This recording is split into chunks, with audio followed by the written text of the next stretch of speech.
nameless, faceless. Yan. Ang subtitle natin is Serve Selflessly. Ano? So, last series natin, pinag-usapan natin, Jesus is our main message. Ano? Pinag-usapan natin, it's all about Jesus. Sabi mo, it's all about Jesus. It's all about Jesus. No? So, sa pagsaserve natin, sa paglilingkod natin sa Panginoon, ang gusto ng Lord tayo ay nagsaserve, gusto ng Lord, ginagawa natin yung purpose ng Panginoon, nag-obey tayo sa gusto niya, nag-obey tayo sa kalooban ng Panginoon, and makita po natin magkaroon tayo ng mindset na we are here to serve. So, doon sa tabi mo, we are here to serve.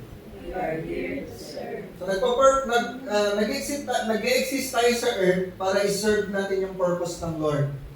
Ano? And sa pagsiserve natin, it's not about us, it's all about Jesus. Kaya tinitle po natin yan ng nameless and faceless. Ano, we want to see people na nagsiserve sa Lord na hindi importante ang pangalan, hindi importante ang mukha. No? Ngayon, usong-uso, yung pag may gagawin ka, may nakalagay ng mukha. No? Kada kanto, yung pag may waiting shed, may basketball court, may nakalagay ng mukha.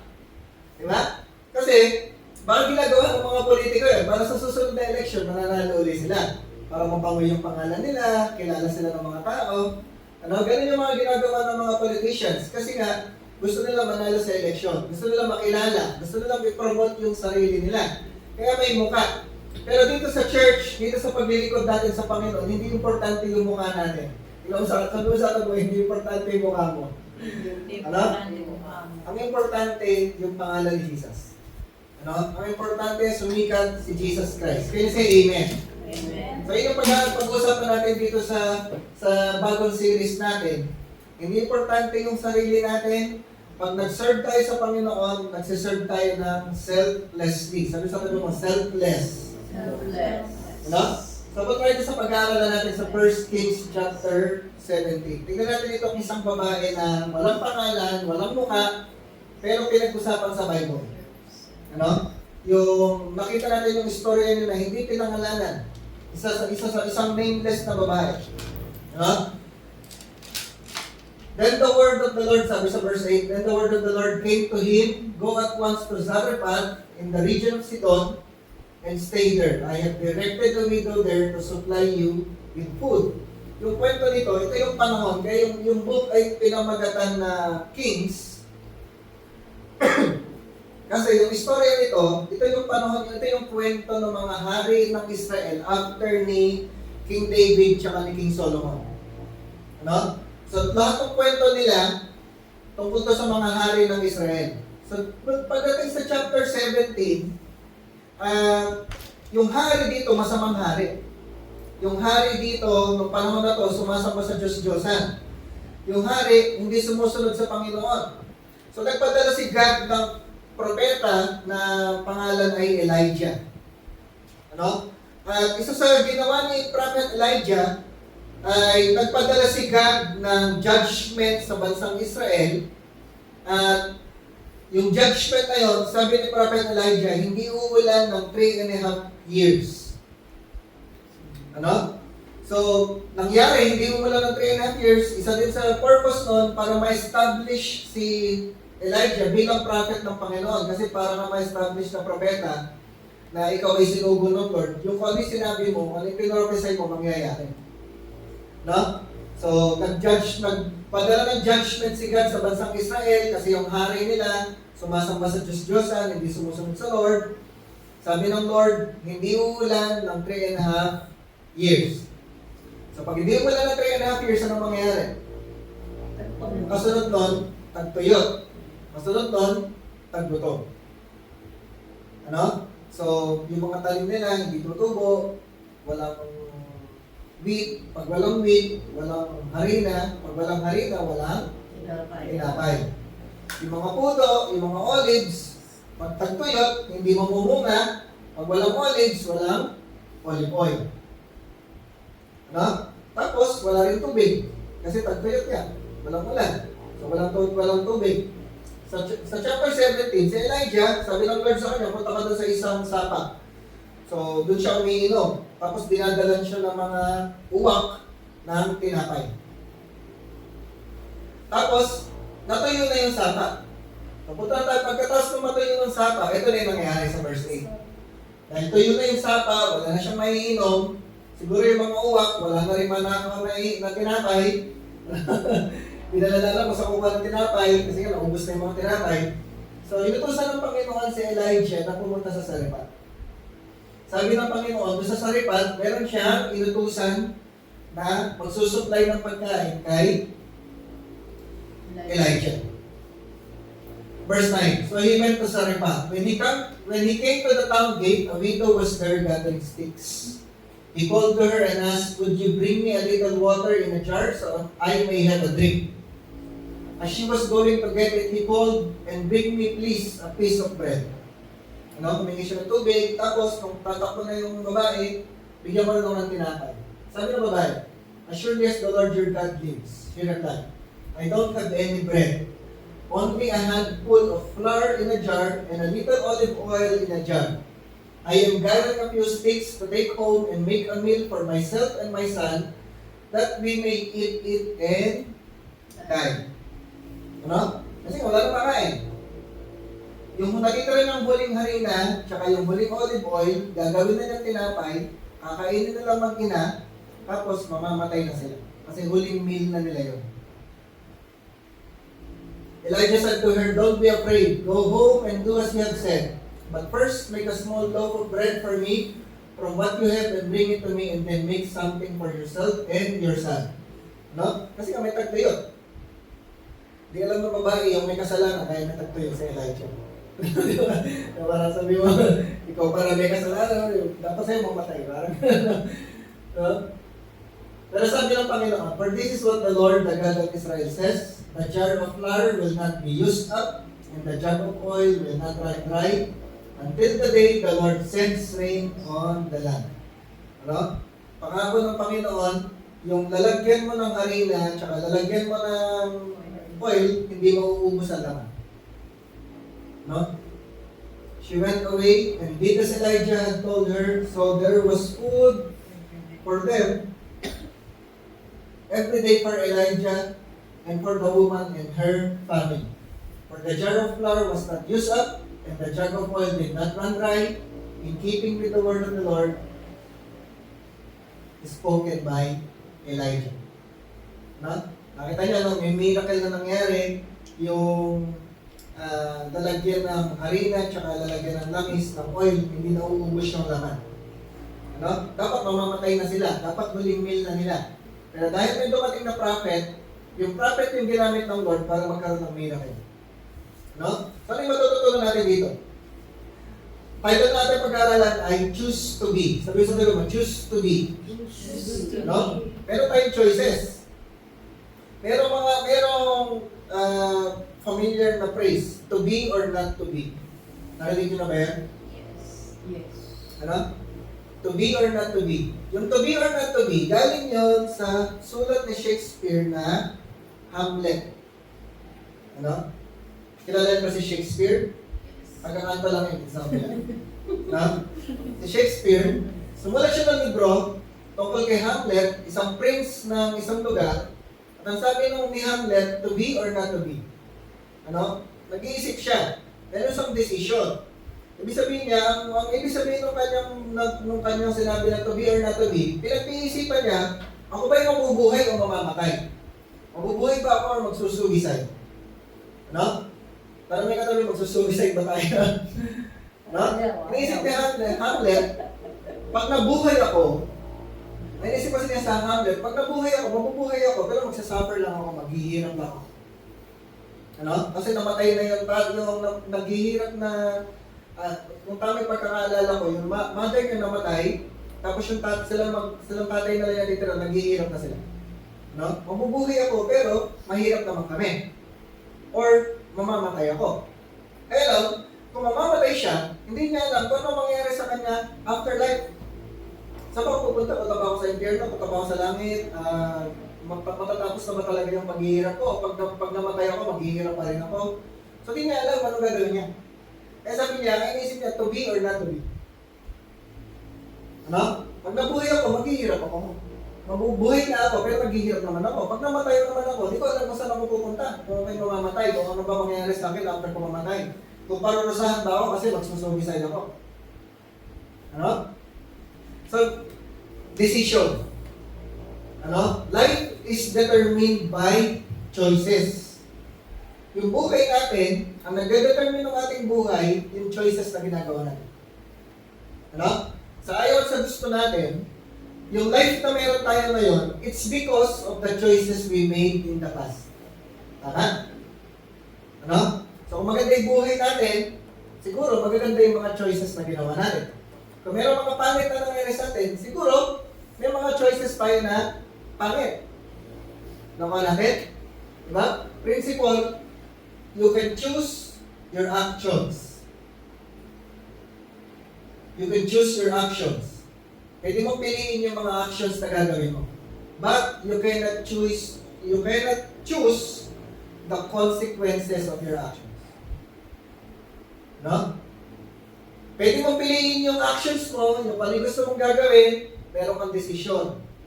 Pero yung resulta ng decision mo, yung consequences ng decisions na ginagawa natin, hindi pwede piliin. Diba? Hindi ka magnakaw. Pero kung mahuli ka ng pulis, kung makulong ka, wala ka ng choice doon. Consequence ng ginawa mo. Nakuha natin? So yung life na meron tayo ngayon, determined by our choices. Now, kung yung choices natin ay kung yung life natin ay determined ng choices natin, ibig sabihin nun, yung life natin ngayon, kaya tayo meron ganitong life because of our choices in the past. So ibig sabihin din nun, kung gusto mong gumanda yung future mo, you make the right choices. No? So yung future natin will be determined by our choices today and tomorrow. So kung gusto natin gumanda yung future natin, kailangan galingan natin sa choice. Galingan natin sa decisions. Galingan natin sa decision making. Ano? At hindi lang yung future natin. Yung choices natin ang magde-determine ng future ng next generation. No? Kaya importante, bumuboto tayo. Pumipili tayo ng tamang leaders. Kasi, yung choices natin, hindi lang tayo ang apektado, pati next generation apektado. Ano? Yung decision na gagawin natin ngayon, affected yung magiging anak natin, pati yung magiging apo natin, pati yung anak ng kapitbahay natin, apektado. Mali. No? Kaya importante, we make the right choices. Ano? So nakita natin doon sa istorya, yung babae ay nangangailangan sila. Yung meron sila, huling pagkain na nila. Ngayon dumating yung prophet. Yung prophet may kailangan din. Ano? Nangangailangan din siya, kailangan din niya ng kumain. Tapos sabi sa kanya ng Lord, inutusan siya ng Lord na pumunta doon. Ano? So yung babae may choice. Ibibigay ba niya yung meron siya para sa taong nangangailangan? Or ibibigay niya sa sarili niya, ikikip lang niya sa sarili niya kasi nangangailangan din sila. No? So, gusto natin pag-usapan this morning is about generosity. Sabi sa tayo about generosity. Generosity. Pagiging generous. Ano? Hindi si generous. Generous. Ano, yung pagiging generous. Yung pagiging generous, it's a choice. Sabi sa tabi mo, choice yun. Choice yun. Ano? Ibig sabihin yung pagiging mapagbigay.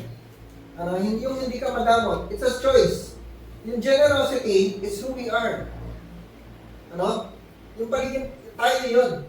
Yung pinili mo na maging ikaw, maging ganun ka. Yung maging mapagbigay, hindi ka madamot, yung maluwag lagi yung kamay mo na nagbibigay. No? It's not about yung kung ano ginagawa natin, kundi kung sino tayo, kasi pinili mo maging ganun ka. Intindihan ko natin? Ano? So, sabi nga natin, kung sino man yung gusto natin maging tayo sa future, kailangan mag-determine nun yung choices na gagawin natin today, tomorrow, sa next week, next month, next year. Ano? So kung ano man yung mga choices natin, kailangan mamili tayo. Kaya ang topic natin, choose to be. No, kung gusto mo maging generous, piliin mo maging generous. Mag-decide ka na maging generous. Gusto mo maging selfless, piliin mo maging selfless. Ano? Mag-decide ka, magiging selfless ako. Gusto mo mag-serve sa Lord, piliin mo mag-serve sa Lord. Kailangan mo mag-decide. Sabi sa akin mo, mag-decide ka. Decide ka. Ano? Kasi pag di ka nag-decide ka na rin. Tama ba rin? Diba? Pag wala kang ginawa, decision mo na yun, wala kang gagawin. So you have to decide. Alam, mag-decide tayo. Mag-decide tayo. Magsiserve ako sa Lord. Gagawin ko yung purpose ng Lord. Susunod ako sa Lord. Mag-decide tayo. Uunahin natin si Lord. Mag-decide tayo. Ang ipopromote natin si Lord, si Jesus. Ano? Mag-decide tayo. Ang ipapakilala natin si Jesus. Doesn't matter yung pangalan ng church. Doesn't matter yung pangalan ng pastor. Doesn't matter yung pangalan natin. Ang pangalan lang na gusto natin i-promote, si Jesus. So we have to make a decision. Ano? Na hindi na to tungkol sa atin, tungkol na to sa kay Jesus. Yung ginagawa natin, hindi na para sa atin, kaya natin ginagawa kasi nagsiserve tayo sa Lord. Kasi nilalakaran natin yung purpose ng Panginoon. Nakuha po natin? Decide. No, kailangan natin mag-decide. So, anong point natin? Number 1. Ayan, hindi pala napakita. Ayan. Prince of Denmark pala si Hamlet. No, si Hamlet, sinulat mo na ni William Shakespeare, taga-kanto. Ayan, first point natin, obedience or convenience. No? Unang choice na pagpipilian natin, decision na gagawin natin, susunod ba tayo sa Lord, sa pinapagawa ng Lord? Mag-obey ba tayo sa Lord? Or pipiliin natin yung convenience? Doon lang tayo sa easy-easy lang. Doon lang tayo sa madali. Ano? Doon tayo sa hindi tayo mahihirapan. Doon tayo sa madaling gawin. Doon tayo sa komportable. Ano? Doon tayo sa relax lang. Kasi pag susunod ka sa Lord, pag gagawin yung pinapagawa ng Lord, hindi ka pwede nakarelax. Hindi pwedeng easy-easy lang. Hindi pwedeng komportable lang. Kailangan talaga na yung tinatawag na sacrifice. No? Tingnan natin yung sabi sa verse. 1 Kings chapter 17 verse 9. Go at once to Zarephath in the region of Sidon and stay there. I have directed a widow there to supply you with food. Ano? Sabi dyan, ano sinasabi ng Bible? Meron bang inutusan si Lord? Meron siyang dinirect? Yes. Ano? May inutusan si Lord dun sa lugar. Sino inutusan? Widow. Yung widow. Yung babae pala, bago pa pumunta si Elijah sa Zarephath, bago pa siya kausapin ng Lord, bago pa siya utusan ng Lord na pumunta dun sa lugar, before pa yun, may kinausap na si Lord. Nakita natin? Yes. Ano? Bago pa siya pumunta, bago pa siya kausapin ng Lord, meron pang unang kinausap si Lord. Meron pang unang inutusan si Lord. Inutusan ng Lord yung babae sa kwento. Ano? Walang pangalan yung babae, nameless, faceless, ang sinabi lang widow lang. Kaya tawag sa kanya, widow of Zarephath. Yun na yung pangalan niya. Pero na-English siya, hindi siya pinangalanan ng Bible. Dito na lang bakit hindi pinangalanan ng Bible. Ano? Pero nasa istorya. Pero ang point natin, kaya po, ang point natin, may mga times talaga, it doesn't matter kung anong pangalan natin. Masasama tayo sa ginagawang istorya ng Lord, ano? Maring hindi ma-record ko, sino ba yung pastor na yun? Sino ba yung pumatay na yun sa church na yun? Basta lalaki, basta babae, basta widow. Ano? Kaya lang kung anong pangalan lang. Basta yun yung nag-share ng word ng God. Di ko alam kung sino yun. No? Ginamit ng Lord, nilagay sa story ng Panginoon, pero walang pangalan. So, inutusan siya ng Lord. Pero ano natin, binasa natin yung istorya, di ba? Nung inutusan siya ng Lord, nung nagpagkaharap na sila ng propeta, di ba? Ano yung decision na ginawa niya? Ay, hindi, huling pagkain na namin to. Di ba? Mamatay na kami. Pero, inutusan siya ng Lord. No? So, minsan, meron tayong ganung choice. Susunod ka ba talaga sa pinapagawa ng Lord o pipiliin mo yung hindi kailangan makakain muna kami? Kahit mamamatay na kami, kahit ulit pagkain na namin to, at least kami kumain. Di ba? Ano? Convenience. Pero di ba, tayo, minsan din lang tayo, kumbaga, syempre, pag gutom ka siguro, di ka masyado nakakapag-isip, di ba?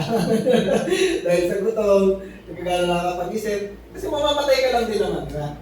Kumain ka o hindi, yung widow, kumain ka o hindi, mamamatay sila. Tama? So, pwede mo nang ibigay talaga sa iba eh. Kasi kahit ano naman resulta na gagawin mo, kahit kumain ka, kahit hindi ka kumain, mamamatay ka rin. So, pwede mo nang i-share sa iba, pwede mo nang hatian yung iba. Kaya lang, sabi niya, sila, ang nagdahilan pa siya na, hindi, huling pagkain na namin to. Ano? So, may choice yung babae, ikikip ba niya yung tinapay, sila lang ang kakain, o bibigyan niya yung propeta. Pero nakita natin sa story sabi ng Bible, inutusan siya ng Lord. No? So meron tayong choice. Yung life natin, yung future natin, meron tayong choice. Even today, maganda po, nag-decide tayo, pumunta tayo sa church. Ano? So pumunta ka sa church, since nasa church ka na, mag-decide ka na lang din, makikinig ako. Tama? No? Tapos yung, since nakinig ka na lang din, mag-decide ka, yung pinakinggan mo, i-apply ko. Ano? So yung future natin, paglabas natin dito sa church, mamaya, bukas, next week, next month, next year, ano? Yung future natin, na magde-determine nun, susunod ba tayo sa Lord? Magde-decide ba tayo, pipiliin ba natin? Susunod ako sa Lord, magsiserve ako sa Lord, gagawin ko yung purpose ng Lord, or stay muna tayo dito sa isang lugar na relax, easy-easy lang, komportable lang, sarili ko muna. Ano? Conviction results to obedience. Pag meron kang conviction, meron kang decision, ang resulta nun, mag-obey tayo sa Lord. Meron ka talagang, yung alam mo talaga na, pag sumunod ako sa Lord, yung pinapagawa sa akin ng Lord, yun yung best para sa akin. No? Yung sinabi ng Word of God, yun yung best para sa akin. Meron kang ganong conviction. Pag meron kang conviction, pag meron kang obedience sa Lord, ang resulta nun, cheerfulness. Sabi sa Lord, cheerfulness. Ibig sabihin, mas masaya ka sa buhay kapag sumusunod ka sa Lord. Mas masaya ka sa buhay pag ginagawa mo yung pinapagawa ng Lord. Mas masaya ka sa buhay pagka alam mo na tumatayo ka sa tamang mga principles. Hindi dahil kumakain ka lang. Hindi dahil nakukuha mo yung gusto mo. Hindi dahil komportable tayo. Kasi minsan, kahit nakarelax tayo, kahit komportable tayo, kahit easy-easy yung buhay natin, pwede ka pa rin hindi masaya. Tama ba? Pwede ka pa rin disappointed. Pwede ka pa rin hindi satisfied. Pero makikita natin na pag sumusunod ka sa Lord, doon ka mas masasatisfy, doon ka mas mapupulfill, doon ka mas magiging content. Ano? Convenience leads to compromise. Convenience leads to compromise. Pag lagi mo pipiliin yung madali, yung komportable, yung easy, ang kasunod na nun, pipiliin mo na yung kompromiso. Ibababa mo yung standards mo, ibababa mo yung principles mo, kasi gusto mo, easy-easy lang. Diba? Ano mas madali? Ano mas madali? Yung pipila ka, o yung magbabayad ka lang ng konting halaga, hindi ka nabibili. Babayad. Diba? Compromise yun, kasi pipiliin mo yung mas madali. Diba? Ano mas madali? Teacher Vera. Yung mag-aaral ka, papasok ka sa school every Saturday, gagawa ka ng mga reports, babasa ka ng books, mag-exam ka, o magbabayad ka lang, magkaka-master ka. Diba? Pag lagi ka mong iniisip, doon tayo sa mas madali, doon tayo sa komportable, doon tayo sa easy lang, sa relax lang. Ang kasunod nun, kompromiso. Ano? Doon tayo sa magbabayad lang tayo, okay na. Magbayad ka lang, kahit hindi ka na mag-exam, magkaka-lisensya ka, magkaka-degree ka. Diba? Hindi ka na pipila. Kadelikado yung laging pipiliin natin yung madali. Baka natin? Although sa ibang tao, wala naman silang pakialam kung magdadaya ako. Yung mga tao gano'n, wala akong pakialam kung ako yung hindi bibila. Wala akong pakialam kung hindi ako mag-aaral. Wala akong pakialam kung may ginawa akong mali. Basta importante, nakuha mo yung gusto mo. No? Pero most of the times, pag ginawa mo yun, ano? Meron kang nilamangan. Meron kang dinaya. Meron kang inunahan. Kasi may pumila. Ikaw, di ka pumila. No? May nag-aaral, ikaw, di ka nag-aaral. Ikaw mapopromote, yung nag-aaral, hindi mo mapopromote. Nakuha natin? Ano? Pero may mga tao talaga, hindi natin, kumbaga, wala tayong magagawa. Meron talaga mga tao na wala silang pakialam. Kung may matapakan, kung may maunahan, kasi sarili lang nila iniisip nila. Pero tayo, sa tanong mo, iba tayo. Kasi nga, we are talking about selflessness. Ano? Pagka uunahin mo yung pagsunod sa Lord, talagang magsasakripisyo tayo. Kailangan mo pumila. Kailangan mo mag-aral. Kailangan mo magsakripisyo. Kasi, mahihirapan ka, pero gusto mo, wala kang matatapangan. Gusto mo, wala kang magagamyan. Kasi, hindi tungkol sa sarili natin. It's no longer about us. Gusto natin, gawin yung tama. Sabi sa tabi mo, gawin natin yung tama. Gawin natin yung tama. No? Obedience. Kahit na mahirapan tayo, kahit na magsakripisyo tayo, yung parang sabihin natin, pipila tayo kahit na matamaan ako ng cut-off. Pero importante, pumila ako. Kahit hindi ako ma-promote, pero importante, nag-aral ako, nagka-degree ako. No? Ginawa natin yung tama. Nakuha ba natin? Sabi sa tabi mo, obedience. Obedience. No? Pagka po, 5 years from now, 10 years from now, 20 years from now, pag binalikan natin yung life natin, ano? Pag binalikan natin ngayon yung araw na to, ano bang araw ngayon? February 22, 2026. Pag binalikan mo tong araw na to, pagdating ng 2036, 2040, ano? Makikita niyo po yung buhay niyo. Masasabi niyo, I tell you, I guarantee you, sasabihin mo, buti na lang sumunod ako sa Lord. Ano? Buti na lang sumunod ako sa Lord. Yun yung gusto natin marating. 10 years from now, 20 years from now, masasabi natin, buti na lang sumunod ako sa Lord. No? Ito yung babae. Kahit hindi niya kayo babae, kung hindi siya sumunod, hindi niya binigay yung pagkain kay Elijah, kung hindi siya nag-share ng tinapay, ano mangyari sa kanila? Mamamatay. Mamamatay sa gutom. Kawawa naman. Ako yung mag-ina, kawawa naman, mamatay sa gutom. Ano? Kasalanan ng propeta kasi nagsabi, walang ulan. Ano? Mamamatay sa gutom. Pero dahil sumunod sila, nabuti na lang sumunod. Dahil sumunod, sinare yung tinapay, ano nangyari? Hindi namatay. Yung lalagyan ng jar, yung harina, yung lalagyan ng langis, hindi nauubos siya naman. Dahil sumunod. Ano? Obedience is the key. Ano? Sabi ko, obedience is the key. Obedience The susi that opens doors of opportunities. That opens every door. No? Pag sumunod ka sa Lord, pag ginawa ang pinapagawa ng Panginoon, hindi na nagbubukas ng mga pintuan ng opportunity. Hindi na nagbubukas ng mga pintuan ng pabor ng Lord. Ano? Nagbubukas ng pintuan ng miracles. No? Hindi mo alam, meron pa walang hinahanda sa Lord na miracle sa life mo, pero ang hinihintay lang ng Lord, obedience.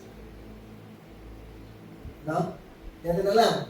So meron palang miracle na gagawin si Lord, may promotion, may provision na ibibigay si Lord, yung dream mo, yung pinapangarap mo, ibibigay pala ng Lord, pero ang hinihintay lang ng Lord sa atin ngayon is a decision to obey. No? Sabi sa tabi mo, choose to obey. Choose to obey. Ano? Choose to obey no matter what. Ano? Kahit mahirap, kahit hindi komportable, kahit sakripisyo, kahit malaki yung bayad, kahit malaki yung gastos, choose to obey. Ano? Pagka madali lang yung gagawin, madali sumunod. Tama ba yan? Diba? Madali sumunod, pag madali lang gagawin, well, pinaabot lang, kunin mo nga yung bote. Ano? Madali sumunod. Sabi nung Prophet Elijah, pengen tubig. Sumunod siya agad, kasi madali lang eh. Naka natin? Pagka madali lang yung gagawin, madaling sumunod. Paano pag sinabi na, linisin mo yung kwarto mo, ligpit mo yung kama mo, linisin mo yung sahig, ako, parang humihirap na ng humihirap ka. Purungin mo yung pinagkainan, linisin mo yung garahe, ako, parang ang dami ng putos, kung dami na. Ang hirap na ng pinapagawa. Madaling sumunod pag madali lang yung gagawin. Pero pag pahirap na pahirap yung pinapagawa, memory verse lang. Madali yun, memory verse lang, isa lang. Paano, dadamihan na yun. Kung babasa na ako araw-araw, parang pahirap ka. Tapos hindi ka lang magbabasa, mag-journal ka pa. Susunod pa sa notebook. Tapos paano kung gagawin, ngayon po, isa lang tayo. Paano kung gagawin, araw-araw ka na mag-journal? Pahirap ka. Diba? Pagka yung madali na gagawin, madali sumunod. Tama, mali? Pero paano pagka mahirap na ipapagawa? Diba? Imagine nyo po yung mga kwento ng mga tao sa Bible. Si Abraham, sabi ng Lord sa kanya, i-offer mo si Isaac. Madali, mahirap. Hirap, diba? Sabi ng Panginoon kay Noah, gumawa ka ng isang arko. Alam mo kung gano'ng katagal niya ginawa yun? 120 years. Ang ginagawa mo lang, gumagawa ng arko. Madali, mahirap. Mahirap, diba? Ikaw ipapapako ka sa krus.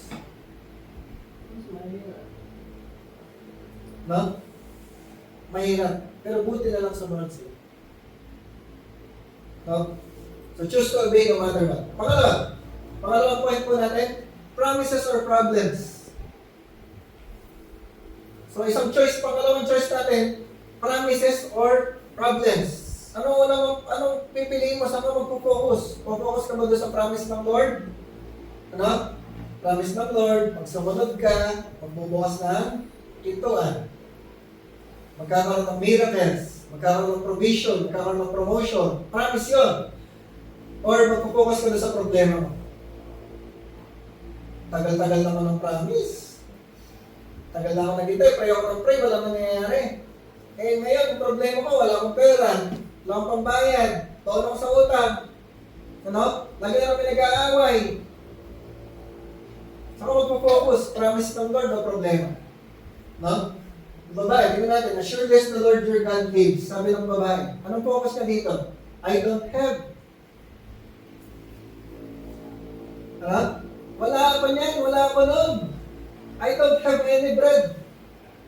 Nakapokus kasi sa problema, only a handful. Konti lang. Mas Tagalog yung handful, yung natapat lang. Ilang ang meron ako.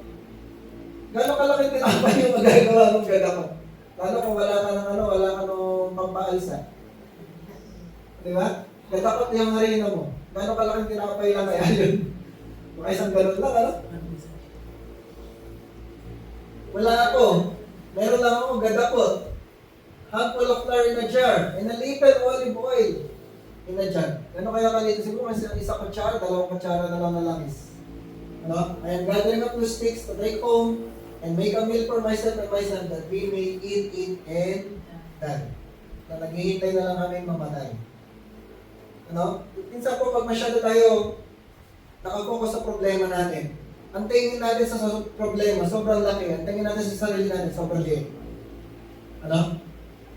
Tapos ang tingin natin sa mga meron tayo, walang kwenta, walang silbi, maliliit lang din. Wala ako, I don't care. Only a handful. Little lang. Ano kaya kong gawin? Ano mangyayari sa akin? Mamamatay na lang kami, maghihirap na lang kami. So meron kang choice. Piliin mo yung promises ng Lord.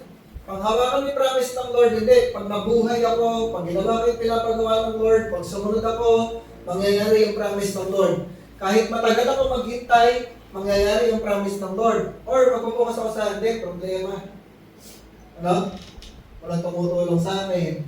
Walang kumakausap sa akin. Hirap na kami. Wala na akong magawa. Kawawa naman ako. Yung puro lagi sarili na lang naisip mo. Sabi sa tabi mo, selfless. Kung tayo masyado mag-focus dun sa problema natin, mag-focus tayo dun sa ano pinapagawa ng Lord. It's not about me. It's about ano gusto ni God. Ano pinapagawa ni God. Ano yung promise ng Lord? Ano? Ano yung sinabi ng Lord? Pag nag-promise si Lord, gagawin niya. Kahit matagal, gagawin ng Lord. Ano? Importante, promise. So, itong babae, nag-focus dun sa kanyang problema. Pero ang ganda, mayroong prophet. No? Yung po ang ganda ng pag mayroong pang propeta sa buhay, siya yung nagre-remind sa'yo ng promise. Siya yung magsasabi sa'yo, na ito yung gusto sinabi ng Lord. So, sabi ng prophet, sa verse 14, "For this is what the Lord, the God of Israel says, the jar of flour will not be used up, and the jug of oil will not run dry, until the day the Lord sends rain on the land." Ano? May promise. Sabi mo, may promise. My promise. Ano? Pag nag-focus ka sa problema mo, hindi mo may promise. Pero pag nag-focus ka sa promise, magiging tama yung actions mo, makakasunod ka sa Lord. No? Importante, nakatingin tayo sa promise kasi yung promise, yung nagmo-motivate sa atin para sumunod sa Lord. No? Nasabi ng Lord, pag sumunod ka, nagbubukas ng pinto, may miracles na darating, may provision na darating, may promotion na darating. Can you say amen? Amen. No? Yung importante, kagaya nito, mayroong prophet na dumating. May prophet na nagsasalita ng word of God. May prophet na nagde-declare ng promise ng Lord. Ano? May prophet na nagre-remind sa atin, ito sinabi ng Lord, ito yung ginawa, ito yung pangako ng Lord. Ano? Si Lord, pag may sinabi, gagawin niya. So, meron nagre-remind sa atin. Pag sumunod ka sa Lord, i-bless ka ng Lord. Magpo-provide si Lord. Nakakagunanin? Ano? So, si God ay mas malaki kaysa sa problema. Amen po? Amen. Kahit gano'n kalaki yung problema natin, lagi natin tatandaan, si God mas malaki. Yung pagiging generous po natin, yun yung nag-i-stretch ng ating faith. Ano? Ini-stretch yung faith natin para mas maniwala tayo sa promise ng Lord.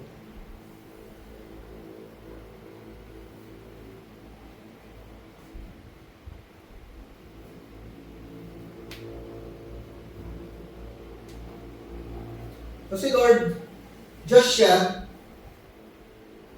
maniwala tayo o hindi, Diyos pa rin siya. Ano? God is God with or without us. Hindi nagbabago si Lord. Sabihin po nun, maniwala ko o hindi, kaya niyang gawin yung gusto niyang gawin. Maniwala ko o hindi, kaya niyang gawin yung imposible. Pero pag naniwala ka, nasasama ka dun sa ginagawa ng Lord. Pag naniwala ka, na-experience mo yung pangako ng Lord. Ano? Pag naniwala ka, nararanasan mo yung mga imposible. Kung hindi naniwala, di ba? Kung hindi naniwala yung babae, ma-experience kaya niya yung miracle, kung hindi siya naniwala. Di ba? Hindi siya sumunod, ma-experience ba niya yung miracle? Kaya gawin ng Lord yun, totoo yun. Kaya nang gawin ng Lord, kasi Diyos siya. Diyos siya kahit maniwala tayo o hindi. Diyos siya. Ano? Pero hindi mo ma-experience yung miracle kung hindi ka maniniwala. Hindi mo ma-experience yung miracle kung hindi ka susunod. Ano? Pag sumunod ka, sabi mo, sumunod ka. Susunod ka. Sabi mo, maniwala ka. Maniwala Ano? ka. Sumunod ka, naniwala ka, ma-experience mo yung miracle. You say amen. Amen. Ano? So, question lang, siya ba may-ari sa atin? Nagana binabanggit yan. Si Lord, Diyos siya, creator siya ng lahat ng bagay, may-ari siya ng lahat ng bagay, pero siya ba may-ari ng life mo? Siya ba may-ari ng puso mo? Hello? Ano? Lagi na naman binanggit, God is more concerned with our character than with our needs. Mas concerned si Lord sa character natin kaysa sa pangangailangan natin. Ano? Ibig sabihin po nun, ang priority ng Lord, character, bago yung needs natin. Ano? Kung kinakailangan na gawin ng Lord na i-withhold muna, isang tabi muna yung para sa pangangailangan natin, para ma-build yung character natin, gagawin ng Lord yun. Kasi mas priority niya, ano mas priority ng Lord? Character. Ano? Yung kaya mong maniwala, kahit mukhang imposible, yun po character.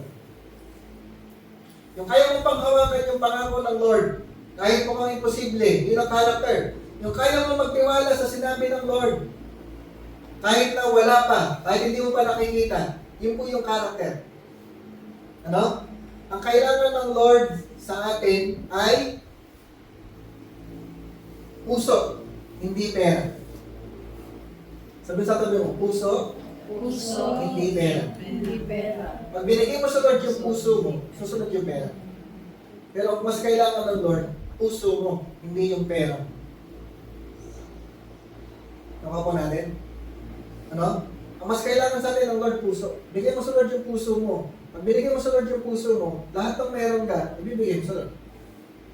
Kaya hindi mo mabigay yung lahat ng meron ka sa Lord. Intindihan po natin? Kaya minsan, hindi natin maibigay yung lahat ng meron tayo kasi hindi natin binibigay sa Lord yung puso natin. Ano? So, ang gusto ng Lord, hindi yung pera mo. Ang gusto ng Lord, yung puso. Sabi sa tabi mo, puso mo. Puso mo. No? So, yung widow, na-solve yung kanyang problem. Tama? Yes. Na-solve yung kanyang situation dahil sumunod siya. Dahil naniwala siya. Kasi po, madali lang sa Lord na gumawa ng miracle. No? Madali lang sa Lord gumawa ng himala. Yung hindi nauubos na arena, yung hindi nauubos na langis, madali lang yun sa Lord. Yan po kaya? Ibigyan ka ng Lord ng bagong trabaho, madali lang yun sa Lord. Ibigyan ka ng Lord ng promotion, madali lang yun sa Lord. Sabi sa Lord, madali lang yun sa Lord. Madali lang kay Lord. Ano? Yung increasean ka ng Lord, i-promote ka ng Lord, madali lang sa Kanya yun. Bigyan ka na ng bahay, sasakyan, ano? Madali lang yun sa Lord. Ano yung mahirap sa Lord? Ano po ka, ano? Yung pasunurin tayo. Hello? Yung po ang mahirap, yung pasunurin tayo.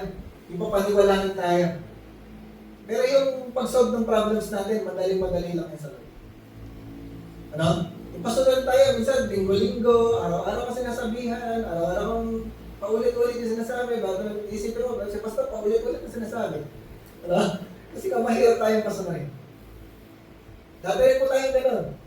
Hindi po kayo lang. Ako, gano'n din ako. Mahirap din ako pasunurin. Ano? Kailangan ulit-ulitan ako sabihan, ulit-ulitan ako i-remind. Kasi mahirap tayong pasunurin. Ano? Pero yung paggawa ng miracles, yung pagpaprovide ng Lord, madali lang sa kanya. Ano? So, choose to trust. Sabi sa tabi mo, choose to trust. Choose to trust. Ano? Pag naniwala tayo sa Lord, nagtiwala tayo sa Lord, naniwala tayo, pinangawakan natin yung promises ng Panginoon, magagawa natin sumunod. Ano? Pag sumunod tayo, hindi natin ma-experience yung miracles na gagawin ng Panginoon. Third point natin, seed or greed. No? So meron tayong choice. Pwede mo pumili, susunod ba ako or magre-relax lang ako. Piliin natin promises ng Lord, magpo-focus ako sa promise ng Lord, sa sinabi ng Lord, na magpo-focus ako sa problema ko, sa sarili ko. Or, pangatlong choice natin, pipili ako ng tanim, ako magtatanim ng buto, or pipiliin ko greed. Sa sarili ko lang. Kikip ko lang yung gusto ko. Ano? Unahin yung gusto ko, unahin yung akin. Ano? So, yung pong pagbibigay natin ay, yung binibigay natin sa Lord, ito po ay seed, tanim. Ano? Seed po yun, tanim yun. Yung pag tumutulong tayo sa ibang tao, pag nagbibigay tayo sa ibang tao, yun po ay tanim. No? Pag sinabi tanim, yung tutubo, babalik. Diba? Pag meron kang tinanim, aani yun, tutubo yun. Hindi lang agad-agad. Pero, aani yun. Check yun. Iba-iba. Diba, meron yung balay, mga 3 months, aani ka na lang. Yung mangga, taon yun. Yung bilang yun ng taon. 5 years, 10 years, bago yun umani. Pero, pag tinanim mo, check na tutubo. Nakuha po natin? Kasi nga, seed yun. Ang magpapatubo nun si Lord. Pero kailangan mo magtanim. Sabi sa tabi mo, magtanim ka. Magtanim ka. Ano? So yung babae, meron siyang choice na yung tinapay na meron siya, kakainin lang niya sa sarili niya, tapos mamamatay na siya. Or, imbis na kainin niya, ibibigay niya doon sa prophet bilang tanim. Pag tinanim niya yun, ani siya. Ano naging ani niya? Nakita naman natin, ano? Umani siya. Yung harina, tsaka yung langis, hindi nauubos. Kasi tanim. Ano? So yung ginagawa po natin pagtulong, pagbibigay, hindi lang sa church, no?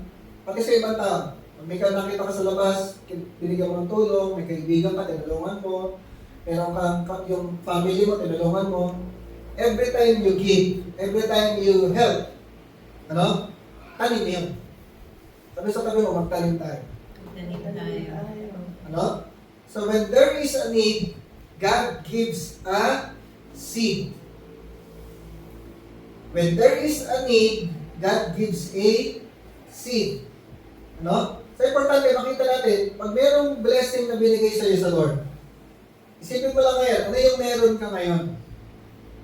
Yung meron ka ngayon, isipin mo, ito kaya ay seed para sa need ng ibang tao. Ano?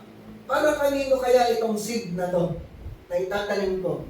Sino kaya ang may need ngayon? Nakuha natin? Sino yung may need na pwede kong bigyan para maitanim ko itong seed na meron ako? So when there is a need, God gives a seed. So yung babae, natitira ng kapiranggot, yung gatakot na harina, hindi pala para sa kanya lang yun. Inutusan siya ng Lord para pakainin yung propeta. Ano? May need pala. Meron pala akong papakainin, meron pala akong tutulungan, meron pala akong kailangang bigyan. So hindi lang para sa kanya. So may mga times po, binibigyan tayo ng Lord ng mga blessings, ng promotion, ng increase. Hindi para sa atin. Kasi mayroong need. Kailangan mo lang hanapin, nasa kaya yung need na yun? Para matalim mo. Nakuha po natin? Ano? Tandaan po natin, yung tulong na binibigay natin, yung pagbibigay po natin, kadalasan po, answer ng Lord sa prayer ng ibang tao. No? Hindi mo alam. Yung tao pala na yung tinulungan mo, matagal na nagpe-pray sa Lord. Hindi natin alam, kinakausap niya si Lord. Parang hindi niya kinakausap sa Lord, pero sa isip niya, sa puso niya, nagpe-pray siya talaga. Humihiling siya. Kailangan ko ng tulong, kailangan ko ng tulong. Ano? Minsan po, yung tulong natin, sagot ng Lord dun sa prayer ng ibang tao. Paano kung nag-doubt tayo? Hindi, amin lang to. Hindi, pambili ko to ng sapatos. Ay, pambili ko to ng cellphone. No? Ay, pambili ko to ng damit. Ay, pangkain ko to. Kailangan iniipon ko to para magbabayad niya ko eh. Ano? Yung para dun sa sagot ng prayer, hindi nasagot yung prayer kasi inangkin. Kasi naging greedy. Nakuha po natin? Minsan, parang, di ba kaya tayo, minsan nagkataon tayo, no? Na-express natin, parang hindi sumasagot sa Lord sa prayer. Eh kasi baka, yung inuutosan ng Lord na magbigay, inangkin. Hello? No? So kailangan mo ma-realize natin, yung palang binigay sa akin ng Lord, answer ng Lord sa prayer. So huwag natin angkinin. Ano nakuha po natin? Ang isang tanim, ang isang buto po, imagine nyo po, meron akong, meron ba tayo yung, nakalimutan akong magdala. Ito, sample. Sample lang. Ito ay buto ng mangga. Ano? Sample lang, itong buto ng mangga. Sa loob po ng buto ng mangga, potential. Sabi mo, potential. Sa loob ng buto ng mangga, nandun po sa loob, nakatago po dyan, mayroong mango shake, mayroong mango graham, ano? Sa loob niya, mayroong puno ng mangga. Sa loob niya, mayroong forest ng mangga. Potential pa lang. Paano lalabas yung potential? Kailangan itanim. Pag nalagay mo lang sa ibabaw ng mesa, sa ibabaw ng upuan, yung potential lang. Ano mangyayari? Hindi lalabas yung mango shake, mango gram, ano? Hindi lalabas. Kailangan itanim. Kailangan nilagay sa lupa. Para tutubo, lalabas yung mangga, magbubunga, magiging forest, tapos aanihin mo yung mangga, magiging mango shake. Diba? Pero nakatago lang doon sa seed. Yun po yung potential. So meron tayong binibigay sa atin sa Lord, nakatago doon sa mga seed na meron tayo, nakatago po doon yung promotion, nakatago doon yung sasakyan na paparating mo, nakatago doon yung house and lot na meron ka, ano? Nakatago doon yung passion mo sa Singapore, sa Dubai, nakatago lang doon sa seed. Kaya lang, hindi lalabas. Pag hindi namin. Ano? Ang problema po, pagka minsan ang ginagawa po natin, yung seed na meron tayo, kinakain natin. Imbis na itanim, kinakain natin. So yung potential, hindi na lumabas. Wala, nakain eh. Nakuha po natin? Ano? Yung babae, kung kinain niya yung tinapay, hindi niya binigyan. Yung potential na hindi nauubos na harina, hindi nauubos na langis, nakatago lang yun. Mamamatay na lang. Kung kinain niya tinapay. Pero binigay niya, tinanim niya, nasa propeta, ano nangyari? Umani. Tumubo. Dumami. Ano? Yung dumami, marami ka pang tinapay na makakain. Unli tinapay. Unli langis. Eat all you can. Diba? Hindi na uubos eh. Ano? Darating po sa tanong mo, darating din. Yung para sa'yo. Para sa iyo. Pero kailangan natin magtanim. Ano? Yung sino po sa inyo, unlimited pambayad sa Meralco? Gusto ninyo? Unlimited pambayad sa Meralco. Unlimited pang gasolina. Diba? Unlimited na pamasahe. Unlimited na pambili ng damit. Unlimited na pambili ng sapatos. Unlimited na pambayad ng tuition. Diba? Unlimited na pambayad ng pang-seminar para maka-attend ng mga seminar. Diba? Unlimited na pambili ng plane ticket.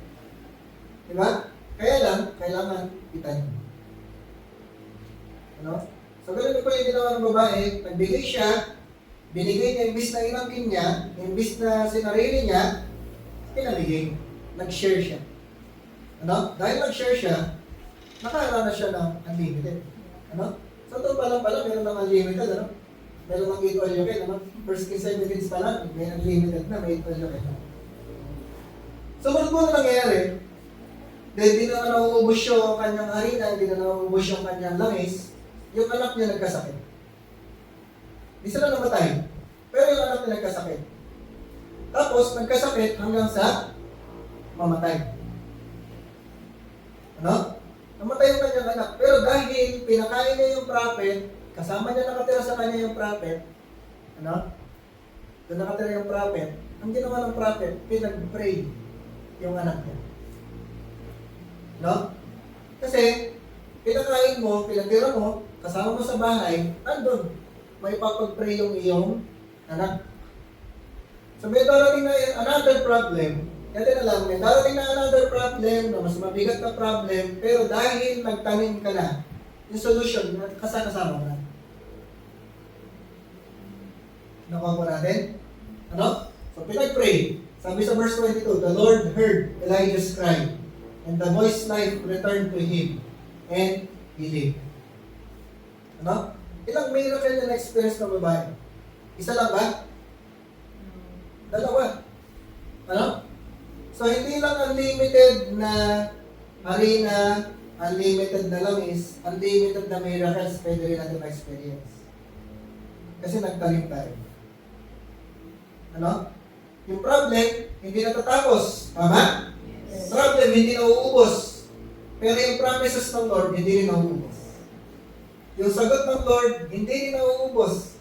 Yung miracles ng Lord, hindi rin nauubos. Can you say amen? Amen. Ano? Basta patuloy tayong sumusunod, patuloy tayong nagtatanim, patuloy tayong nagtitiwala sa mga promises ng Lord. Can you say amen? Amen. Ano? So, yan po yung choices natin. Choose to sow seeds for the next generations.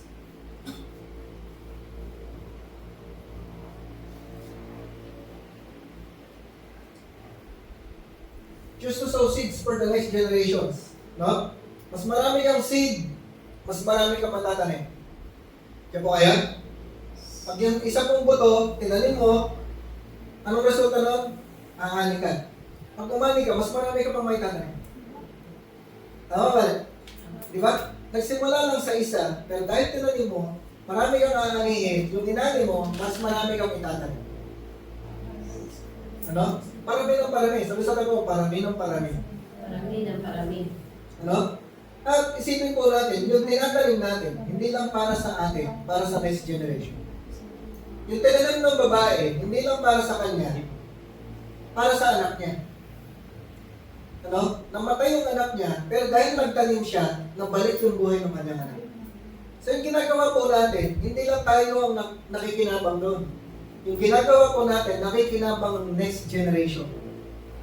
No? So isipin ko ngayon pa lang, ako po, dati pa lang, isa pa lang yung anak ko, si Miss pa lang. Maliit pa lang yung anak ko, pero natutunan ko na yung principle ng pagtatanim. Ano? Pag nagtatanim ako, yung tinatanim ko, makikinabang si Miss. Tapos, kahit wala pa si Moses, alam ko makikinabang yung, kung magkakaroon pa ako ng pangalawang anak, pangatlong anak, makikinabang din siya. Tapos hindi lang sila yung makikinabang, pati yung anak nila, makikinabang din. Ano? So yung ginagawa po natin, hindi lang tayo makikinabang, yung future na children natin, makikinabang, yung children nila makikinabang din, yung next generation makikinabang. Kasi sumunod tayo sa Lord. Kasi ginawa natin yung pinapagawa ng Lord. Kasi pinangawakan natin yung promise ng Lord. Kasi hindi natin inangkin. Ano? Makikinabang yung next generation. Kaya po magtanim tayo para sa next generation, hindi lang para sa atin. Para sa next generation. Yung pagpunta natin sa church, tanim natin yun. Ano? Yung pagbabasa natin ng Bible, tanim natin yun. Yung pag-apply natin ng Bible, yung pag-journal natin, we are sowing. Ano? Yung pagsunod natin sa pinapagawa ng Lord, nagtatanim tayo kasi darating yung time, aani ang next generation. Darating yung time, aani. Hindi man tayo yung umani. Lord, hindi man po tayo yung umani.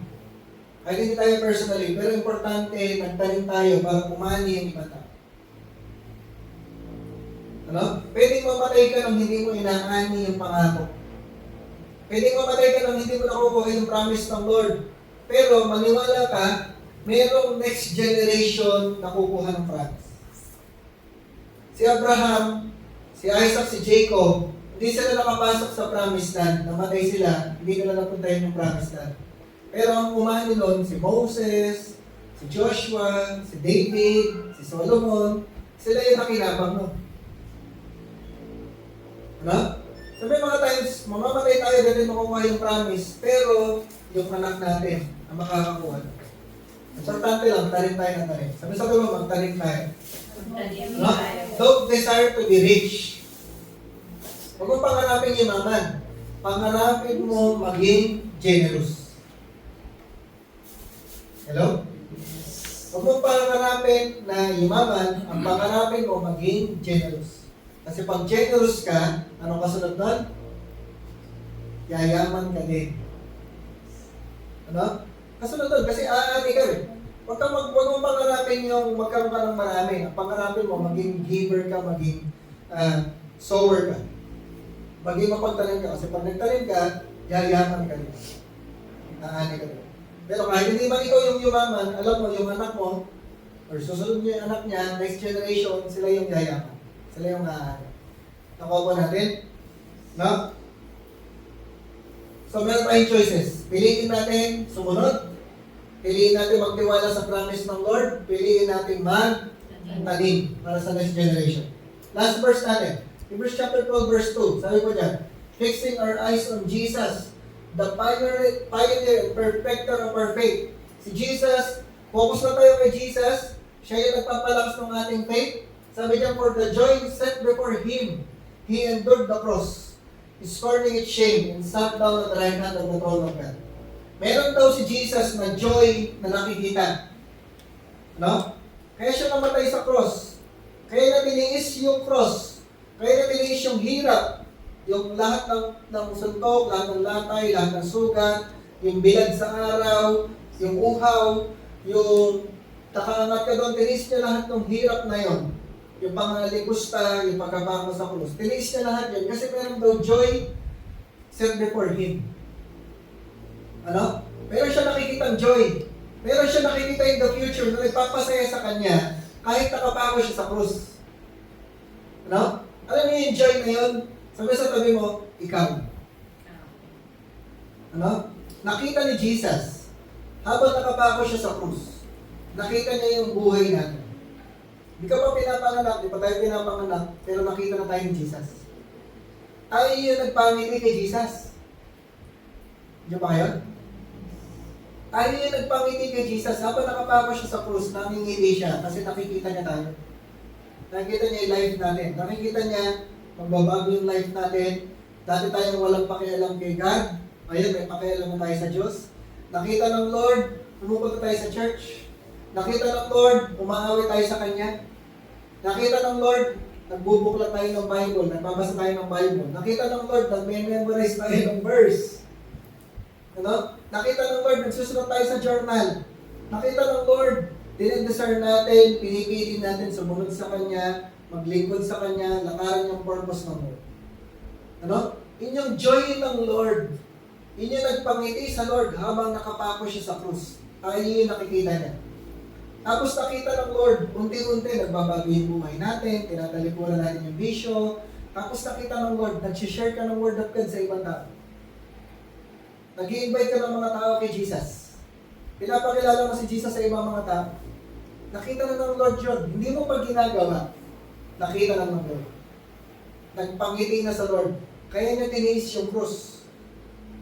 Kasi alam ng Lord, pag tiniis ko to, pag hindi ako bumaba sa krus, kahit sinasabi ng mga tao, bumaba ka sa krus, bumaba ka sa krus. Nasabi ng Lord, pag nag-stay ako dito sa krus, tiniis ko yung init ng araw, tiniis ko yung sugat, tiniis ko yung sakit. Alam ko, yung mga tao na yan sa future, sa 2026, magbabago buhay niya. Yung mga tao na nandun, mag-share tungkol sa akin. Ano? Yung mga tao na nandun, maglilingkod sa akin. Lalakaran yung purpose ko. Yun yung nagpapangiti sa Lord. So, kaya tayo nagtatanim. Kaya tayo sumusunod sa Lord kasi meron lang naunang sumunod. Si Jesus.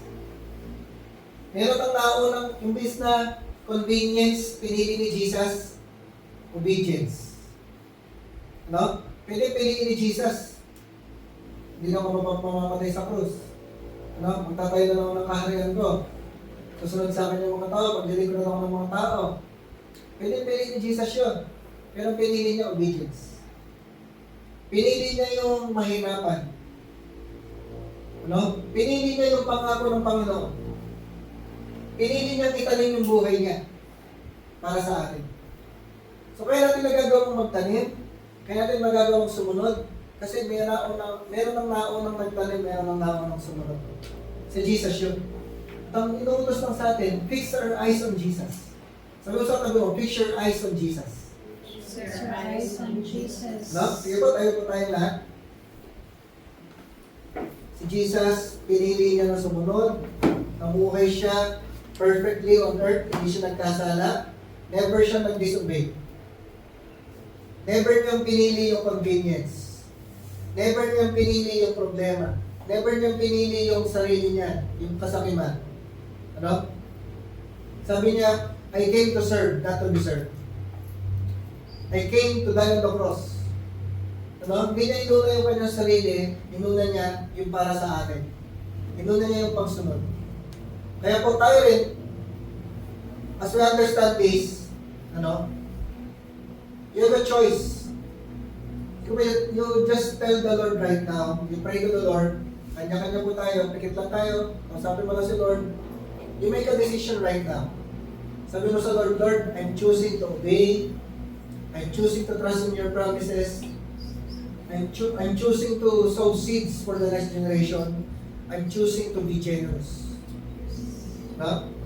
Tayo manalangin, Lord, thank you for your word, thank you for your promises, thank you, Lord, sa kapangyarihan mo, naniniwala kami Lord, hindi ka nagbabago. Kung ano yung ginawa mong miracles noon, kaya mo pa rin gawin ngayon. Kung ano yung kapangyarihan mo noon, kapangyarihan mo pa rin ngayon. Yung mga ginagawa mong imposible noon, Lord God, kaya mo pa rin gawin ngayon. Kasi hindi ka nagbabago, Lord God. Hindi nababawasan yung kapangyarihan mo. Hindi nababawasan yung character mo. Hindi nababawasan yung pag-ibig mo, Lord God. Naniniwala kami, Lord God, even right now, sa aming buhay, dito sa Royal Gen, sa buhay po namin, sa family namin, makaka-experience kami ng mga impossible, makaka-experience kami ng mga miracles, makaka-experience kami, Lord God, ng mga gagawin mo na kamangha-mangha, ma-experience namin yung kapangyarihan mo. Ma-experience namin, Lord, yung mga pangarap namin matutupad. Ma-experience namin, Lord God, yung mga dinadesire namin, Lord God, ibibigay mo. Because nagde-decide kami ngayong umagang ito. We will obey you. We will choose obedience. We choose to trust in your promises. We choose to believe in you. We choose to believe in your power. We choose to believe in your character. We choose to believe in your love. And even, Lord God, we decide to sow seeds, Lord God, para sa next generation. As we make these decisions, Lord God, naniniwala kami, Panginoon, gaganda yung future namin, yung mga problema darating sa hinaharap, yung mga problema na paparating pa lang, alam namin, Lord God, yung solusyon mo dumating na. Alam namin, Lord God, yung promises mo nauna pa. Alam namin, Lord, yung answer mo sa prayers namin nauna nang dumating. Salamat, Lord God, sa mga promises mo. Salamat, Lord God, mapagkakatiwalaan ka namin. Thank you, Lord God, you are faithful. You never change. At hindi ka sinungaling, Lord God. Kung ano yung sinabi mo, gagawin mo sa buhay namin. Salamat po, Lord. Patuloy, Lord God, panghahawakan namin yung inyong mga promises, panghahawakan namin yung iyong word. Patuloy, Lord God, panghahawakan namin yung character mo. Naniniwala kami, Lord God, you have blessed us, you have loved us, your favor is upon us, Lord God, even in our families. We declare, Lord God, bawat isa po sa amin, this 2026, bawat isa sa amin, we declare, we will experience a miracle this year. Thank you, Lord God. We honor you and we love you. We pray this in the name of the Lord Jesus Christ. Everybody say, Amen. Sige po, bigay po natin yung pinakamalakas at palakpak, Lord. Praise God.